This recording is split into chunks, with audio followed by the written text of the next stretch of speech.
Hi everyone, good day, good evening, good morning. So welcome to your very own channel, Let Us Java.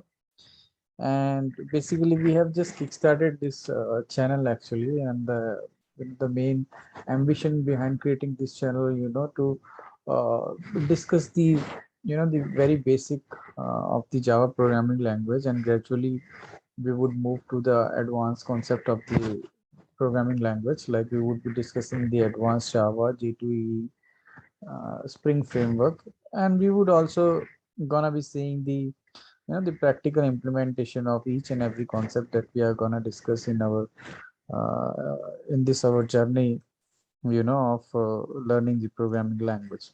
Okay, so yeah, so let's get started.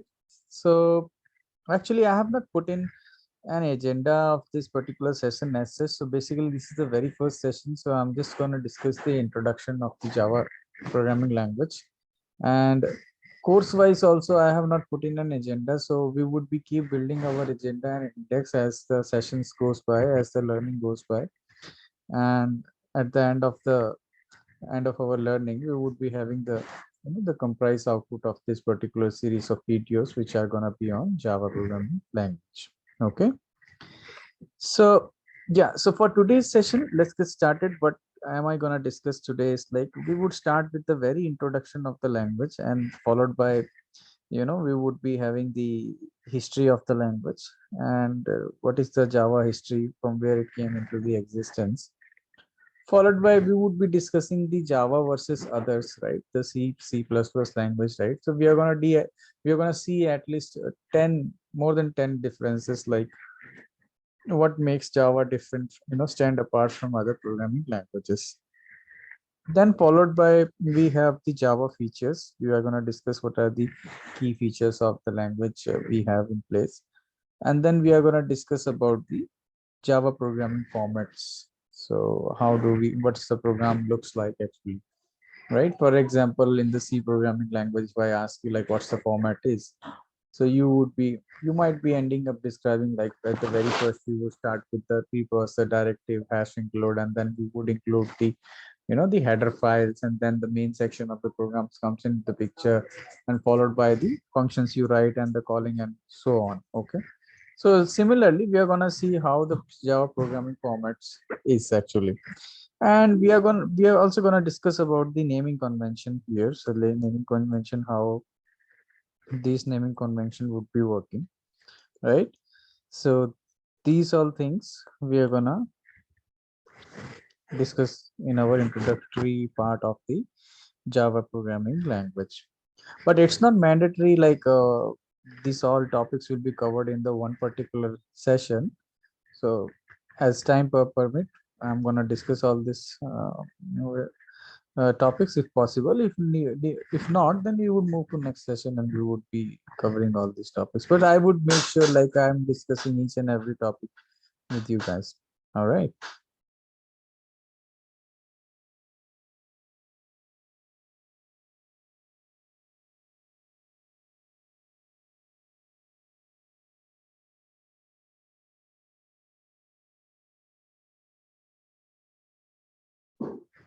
All right.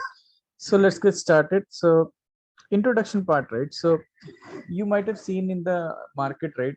Whenever you discuss with anybody in the any person, or in the any institute, so basically people used to say like core Java, advanced Java, and J2E. Like, what are the various uh, packages, or you say various types or uh, kind of Java is available in the market. So people end up saying like core Java, advanced Java, and J2E, J2ME, J2E, right? So here we need to pick one thing actually. We need to catch one thing. Is that the real naming convention which actually Java is being called as, which is being given by the Oracle, right? You know it, right? Java is no longer with the Sun Microsystem. Oracle has taken it over, I guess, in 2006 or somewhere. I'm not quite sure about the date, but now it's being maintained by the Oracle Corporation, right? So core Java is not the name which Oracle has given. Oracle has given the name, as you can see over here. So they have given a name called J2SE. What does it mean? It's a Java 2 Standard Edition. All right. So it stands for Java 2 Standard Edition. Now, why do they have this? Why did they create this Java 2 Standard Edition? What does it comprises of, right? So basically, it covers the very fundamental of the programming language. Okay.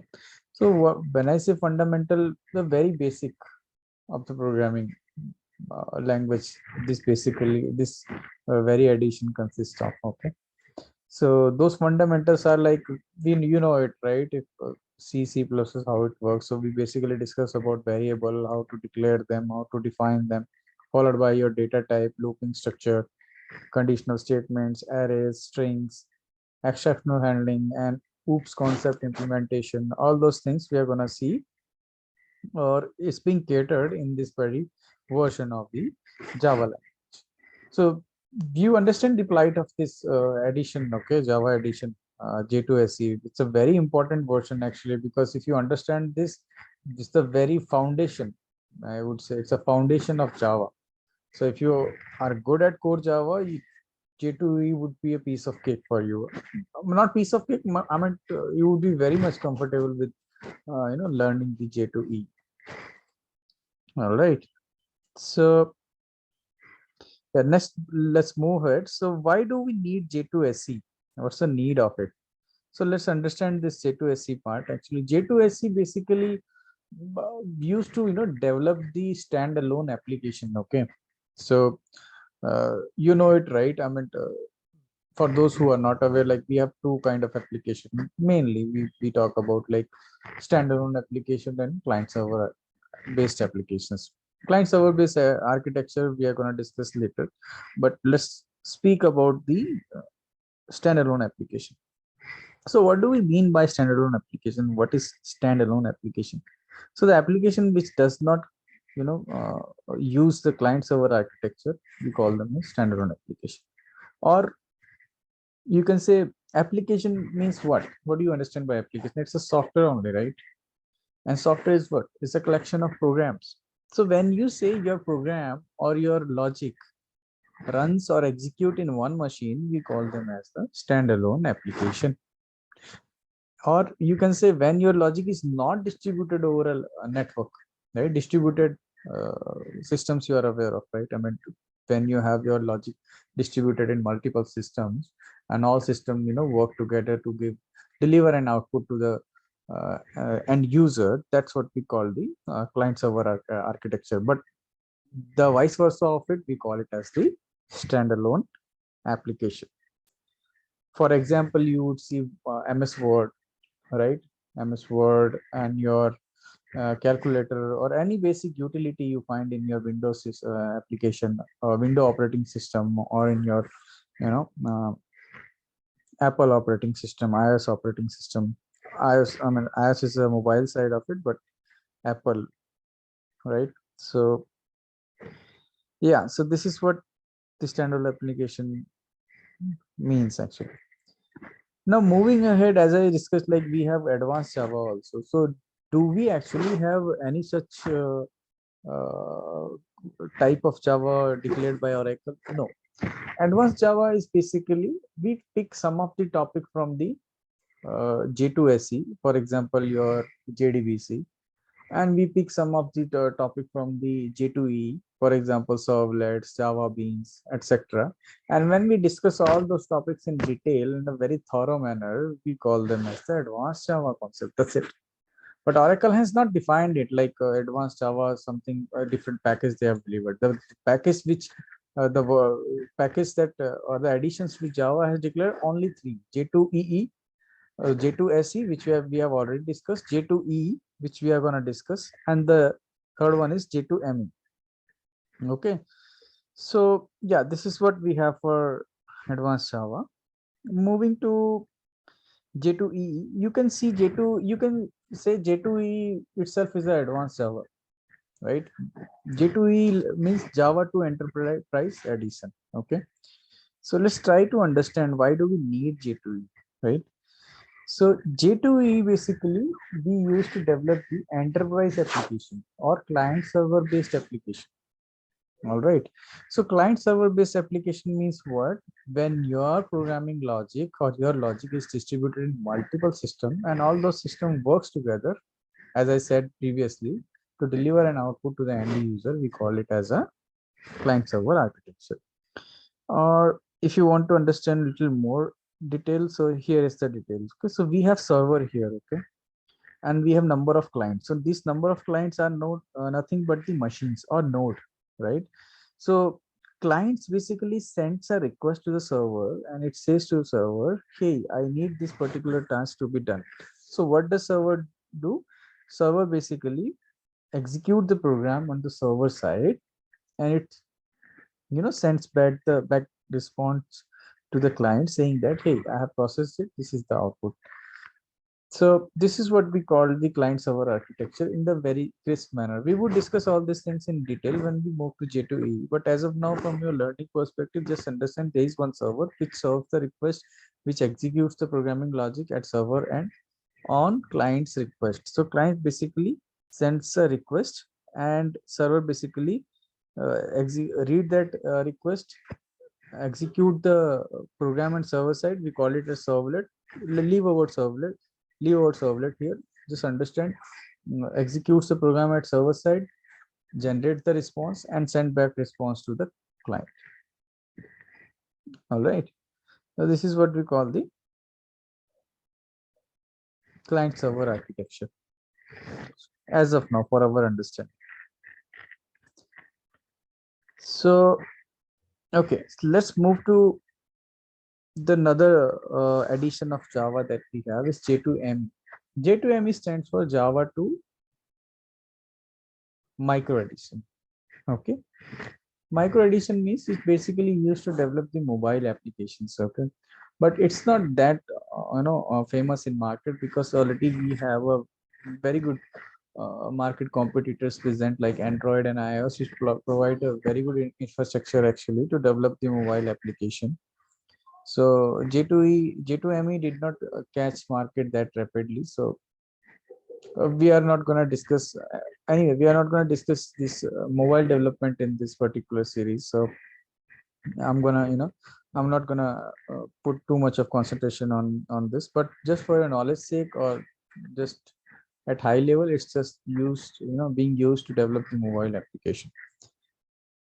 So yeah, this is what we have the proper professional identification of the various additions of the Java, like J2SE, J2EE, J2ME, and we are going to discuss J2SE and J2EE in detail, and web application development, web services development in detail we are going to discuss as we move ahead. All right, so let's move to next topic. So the next topic that we have in place is like a Java history. So see, I'm not taking too much of, you might be observing me like I'll be too fast between the lines. So the reason being is like, see, these are not the very important things for us to discuss. Okay, these are just the knowledge, good sake, namesake, knowledge sake. Okay, you just need to be aware of these things. So we are not going to use all these things in our programming language. Okay, and we actually start building the program. Actual programming language starts from the OOPS concept implementation, and when you learn about the variables, the basic of the fundamental of the language. So from there, we would be jumping into the practicals. We would be seeing how it works. So yeah, so yeah, so that's why I'm going a little faster, to cover these topics with as much as information as faster manner as I can. Okay, so I'm going to discuss now the Java history. Okay, so Java history like is kind of a story. So what happened in 1991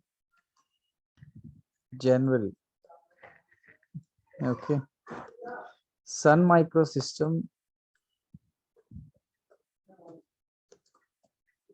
wanted to develop a product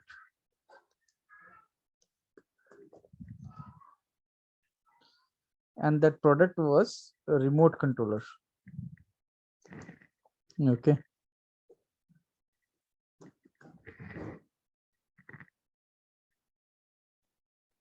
And remote controller, we use chips in the remote controller, and in order to code that, decode or encode that chips, they need a programming language. Okay. So in order to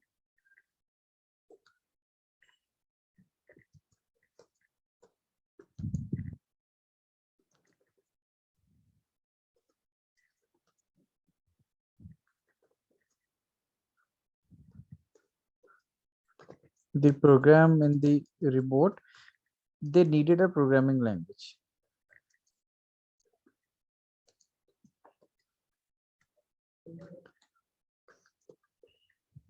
This is one point. Okay, they needed a programming language to develop a product called remote controller. I mean, for their company. What was the name of that product? It was a remote controller. Name I'll tell you later. But they needed that the programming language to uh, uh, develop or have that product in working state. So here question comes like, why they need separate programming language? Didn't they have the other existing programming language at that time? So answer is, we had Pascal in early 90s. Okay, programming language,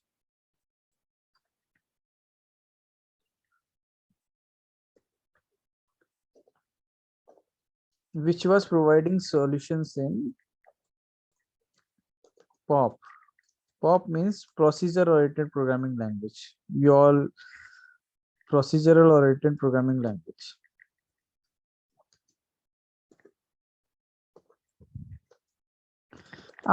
So what do we mean by procedure oriented programming language? See, procedure oriented programming language means when you split your solution or divide your solution into the functions. Okay, you split your problem into small functions or procedures. That's what we call the procedure oriented programming language. And this programming language was developed by Nicholas Worth.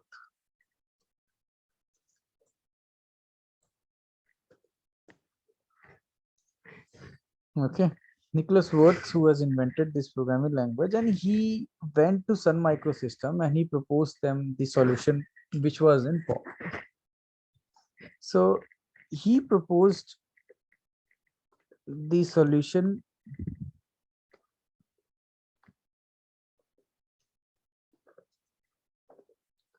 to Sun Microsystem,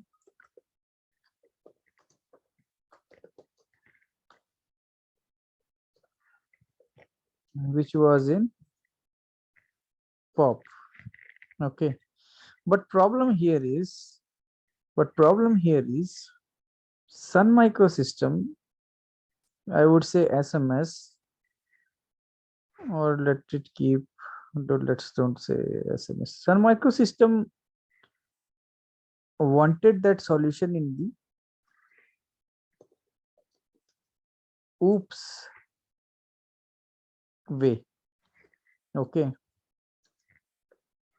they wanted to have the solution in the object oriented programming formats, I mean from a programming paradigm.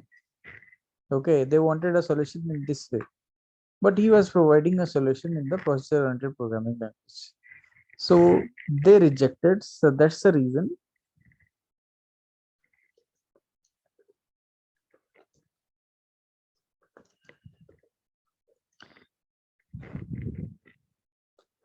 they rejected the solution of Pascal, Nicholas Worth,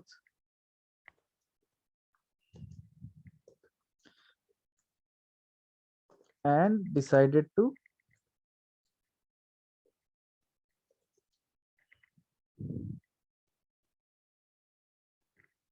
develop their own programming language.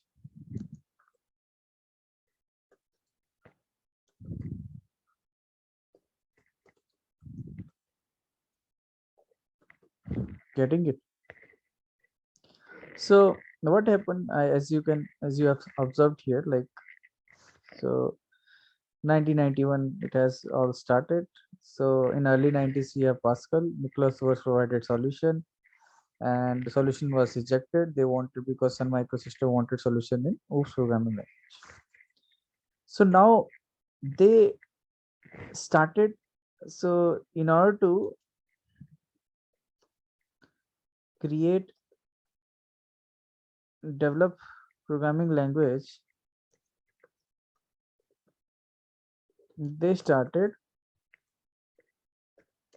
Project Green. Okay, and it was led by James Gosling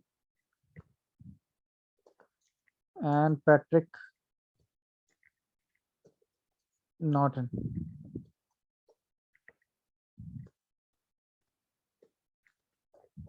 Right. So James Gosling led this project, and Patrick Norton was also there in that project, and he was a good team worker. They both worked together and shape out this language. They created the Project Green.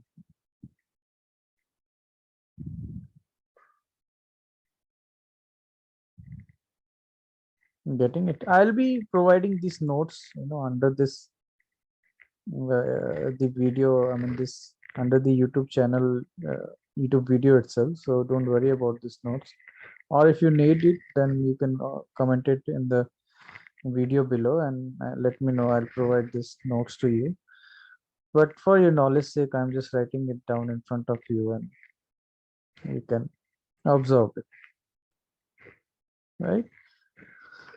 So yeah, let me just quickly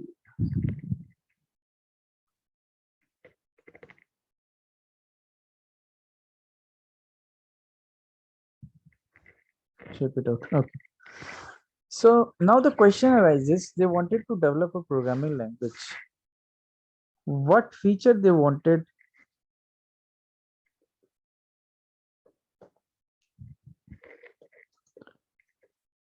to have in their programming language?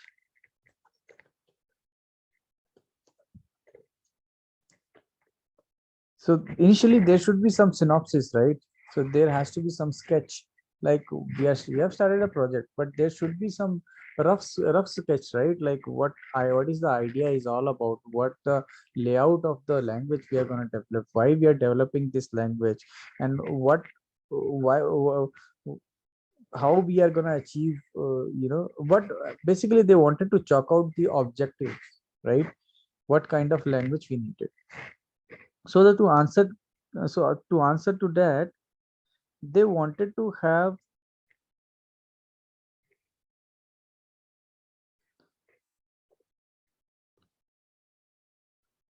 simple programming language.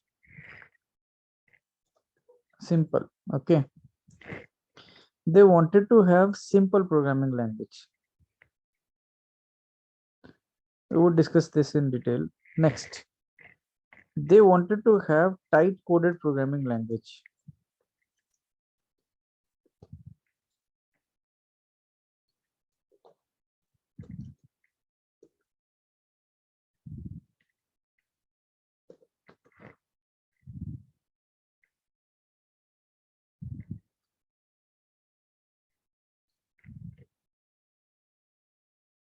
Right.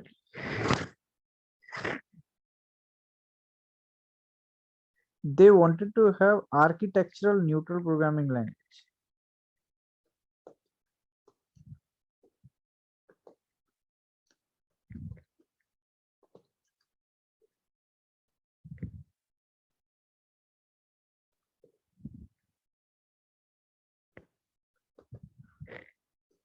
Right.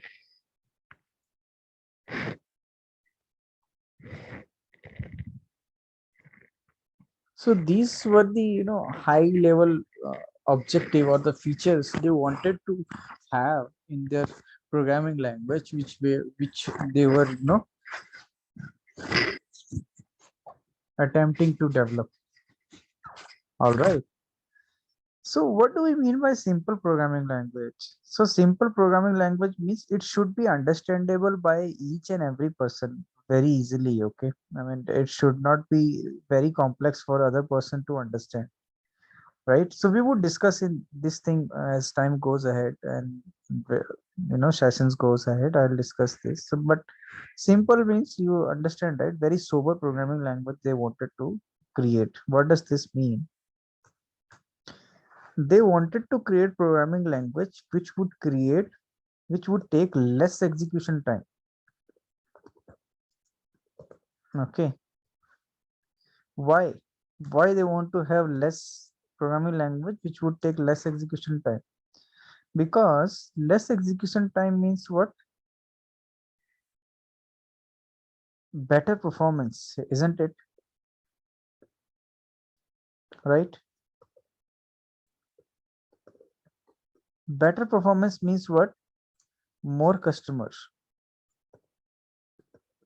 base, isn't it?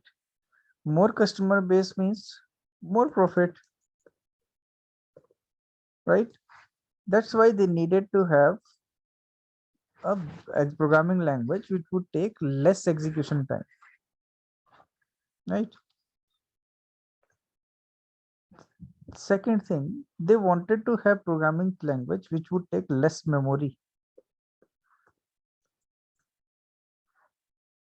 Less memory means memory, you know it, right? Memory uh, evolves involves a cost. Okay, if it if it take less memory, then less cost of the hardware, right? Less cost means more customer again, and same story continues which we had in the first point, right? More profit,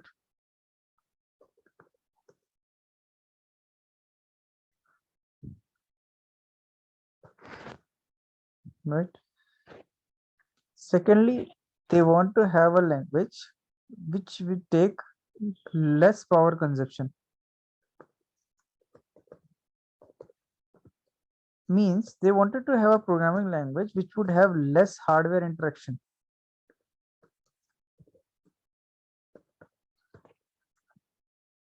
Less hardware interaction means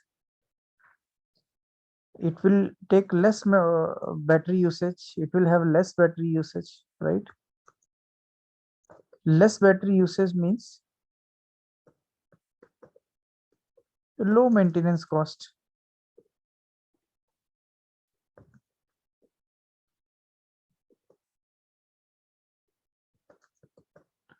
right?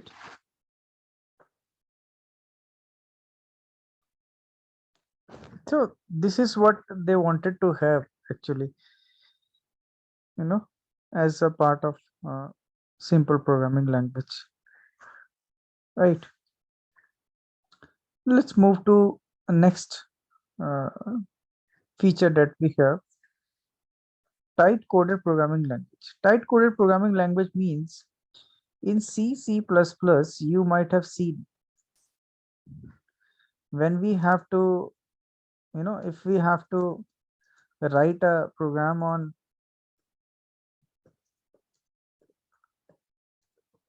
linked list,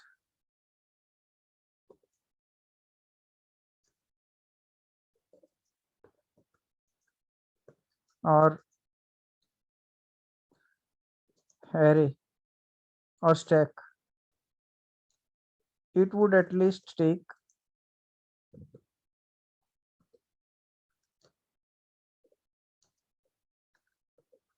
40, 45 lines of code, isn't it? But in Java, it takes, you can achieve same task in 10 to 15 line of code, 10 to 15 lines of code.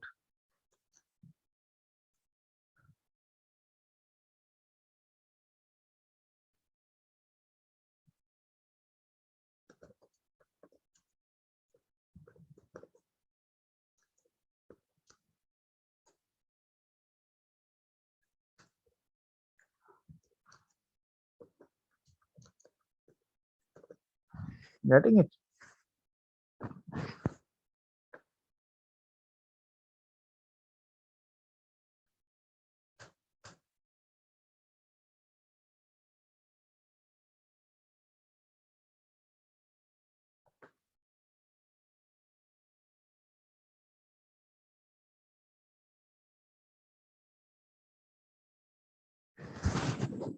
So this is means what? You are writing less number of code, less lines of code, and achieving the same task which C was achieving in more lines of code, right? So that means your code, your language is tightly coded. This is what they wanted to have, and they wanted to, this is what they meant when they say tight coded programming language. So this is the meaning of tight coded programming. Coming down to next thing, architectural neutral. What do we mean by this? So architectural neutral means they wanted to create language or programming language which would be available. They wanted to create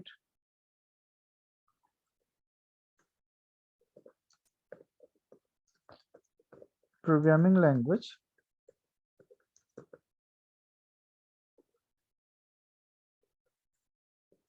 which is available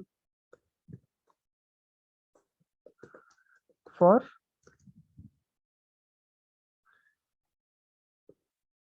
every device, which is available everywhere, I should say. You see, Java is everywhere, right? Whatever software you runs in Windows, Linux, wherever, JRE is always there. Getting it? Getting my point? Getting it right? So they wanted to create a programming language which is available everywhere in every device. Okay. So this is what they say architectural neutral programming language. They wanted to create a platform independent programming language. We are going to discuss in detail about platform dependent and platform independent programming language. What does it mean when we say platform independent? What does it mean when say platform independent? Excuse me, sorry. So as of now, just understand architectural neutral means they wanted to have programming language which is available everywhere. Why? If it is available everywhere, again the same concept apply. Everywhere means more customer, more money, more profit.